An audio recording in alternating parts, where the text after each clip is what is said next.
মাত্র 10 মিনিটে ঘরোয়া উপকরণে তৈরি লোভনীয় স্বাদের দারুণ মজার ম্যাঙ্গো ডেজার্ট। আসসালামু আলাইকুম। আমি আজকে আপনাদের করে দেখাবো কোনো রকম ঝামেলা ছাড়াই পাকা আম দিয়ে তৈরি ইনস্ট্যান্ট একটা ডেজার্ট রেসিপি।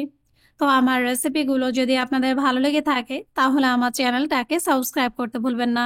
আর আমার প্রতিটা ভিডিওর নোটিফিকেশন সবার আগে পেতে বেল বাটনে একটা ক্লিক করে দেবেন। প্রথমেই আমরা ডেজার্টের মূল বেস মানে ব্রেডের প্রিপারেশনটা করে নেব।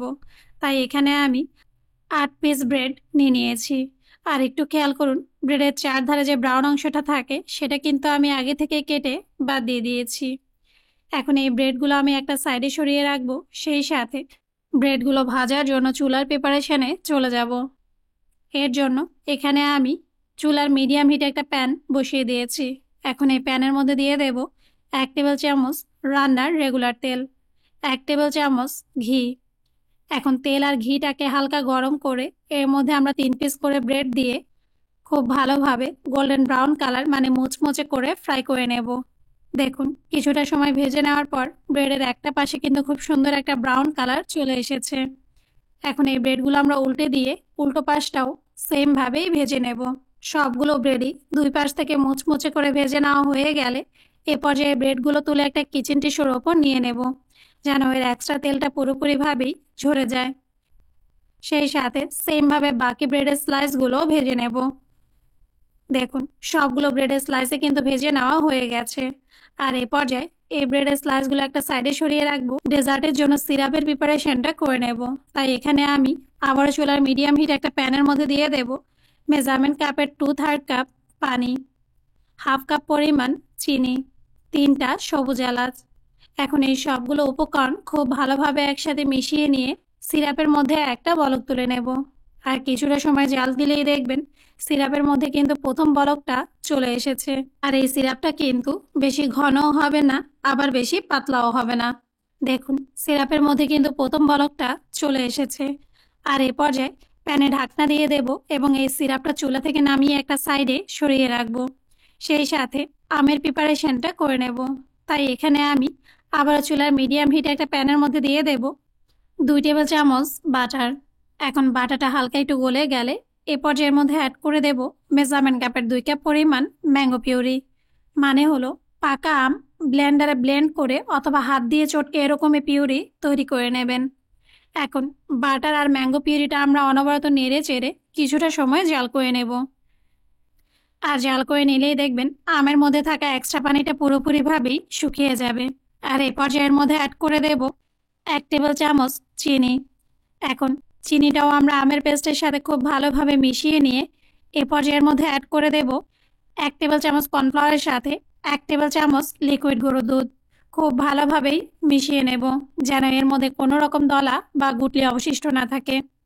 এখন কর্নফ্লাওয়ার গোলানো এই লিকুইড দুধের মিশ্রণটা আমরা জাল করে নেওয়া ম্যাঙ্গো পিউরির মধ্যে দিয়ে দেব এবং আবার অনবরত নেড়ে চেড়ে কিছুটা সময় জাল করে নেব। আর কিছুটা সময় জাল করে নিলেই দেখবেন ম্যাঙ্গো পিউরির মধ্যে ঠিক এরকমই একটা জেলি টেক্সচার মানে আঠালো টেক্সচার চলে আসবে। এ পর্যায়ে এই আঠালো পিউরি থেকে অর্ধেকটা পরিমাণ ম্যাঙ্গো পিউরি তুলে আমরা একটা বাটির মধ্যে নিয়ে নেব। সেই সাথে বাকি যে অর্ধেকটা ম্যাঙ্গো পিউরি রয়ে গেছে এর মধ্যে আমি অ্যাড করে দেব মেজারমেন্ট কাপের 2 কাপ পরিমাণ লিকুইড গরুর দুধ, মেজারমেন্ট কাপের 1/4 কাপ কাস্টার্ড পাউডার, মেজারমেন্ট কাপের 1/4 কাপ বা স্বাদ অনুসারে চিনি, 1 চিমটি লবণ স্বাদের ব্যালেন্সের জন্য। এখন এই সবগুলো উপকরণ খুব ভালোভাবে একটা হুইপ চামচ দিয়ে মিশিয়ে নিয়ে অনবরত নেড়ে চেড়ে আম আর লিকুইড দুধের এই মিশ্রণটা আমরা জাল করে নেব। আর কিছুটা সময় জাল করে নিলেই দেখবেন আম দুধের এই মিশ্রণের মধ্যে আবারও আঠালো আর ক্রিমি একটা টেক্সচার চলে আসবে। এই পর্যায়ে চুলাটা বন্ধ করে দেব এবং লিকুইড এই ক্রিমি মিশ্রণটা আমরা চুলা থেকে নামিয়ে একটা সাইডে রেখে ভালোভাবে ঠান্ডা করে নেব।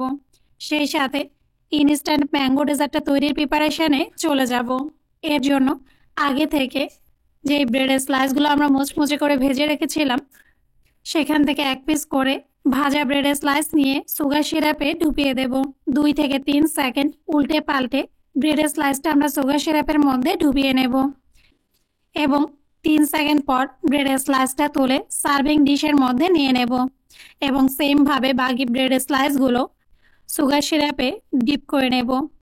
দেখুন, সবগুলো ব্রেডের স্লাইসে কিন্তু আমি সুগার সিরাপে ডিপ করে নিয়েছি। এখন এই ব্রেডের স্লাইসের ওপরে আগে থেকে তৈরি করে রাখা ক্রিমি আমদুধের মিশ্রণটা দিয়ে দেব। এরপর হালকা হাতে ট্যাপ করে নেব, যেন ব্রেডের স্লাইসের চারধারেই সমানভাবে ক্রিমি এই মিশ্রণটা ছড়িয়ে পড়ে। এখন এই সার্ভিং বোল নর্মাল ফ্রিজে রেখে দেব 25 থেকে 30 মিনিটের জন্য, যেন ডেজার্টটা খুব ভালোভাবে সেট হয়ে যায়। সেই সাথে ডেজার্টটা ডেকোরেশন করার জন্য আগে থেকে যেই ম্যাঙ্গো পিউরির জেলিটা আমরা তৈরি করে রেখেছিলাম, আবার একটা হুইপ চামচ দিয়ে খুব ভালোভাবে নেড়ে চেড়ে নেব। এতে জেলের মিশ্রণটা একেবারে পারফেক্ট থিকনেসে চলে আসবে। এখন এই জেলের মিশ্রণটা আমরা এরকম একটা কেক ডেকোরেশন করা যে পাইপিং ব্যাগ আছে সে ব্যাগের মধ্যে ঢুকিয়ে নেব। দেখুন, সম্পূর্ণ জেলের মিশ্রণটাই কিন্তু আমরা পাইপিং ব্যাগের মধ্যে ঢুকিয়ে নিয়েছি। আর এই পর্যায়ে 30 মিনিট পর আমের ডেজার্টটাও কিন্তু এখন পারফেক্টলি তৈরি, মানে খুব ভালোভাবে সেট হয়ে গেছে।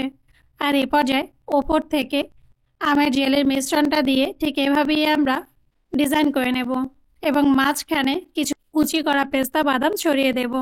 দেখুন, এরই সাথেই কিন্তু তৈরি হয়ে গেছে ইনস্ট্যান্ট ম্যাঙ্গো ডেজার্ট। এখন কিন্তু এটা কেটে দেখানোর পালা। আমি এখানে স্কোয়ার শেপ করে ডেজার্টটা কেটে নিচ্ছি, তবে আপনারা আপনাদের পছন্দ মতো যে কোনো শেপে এই ডেজার্টটা কেটে নিতে পারেন।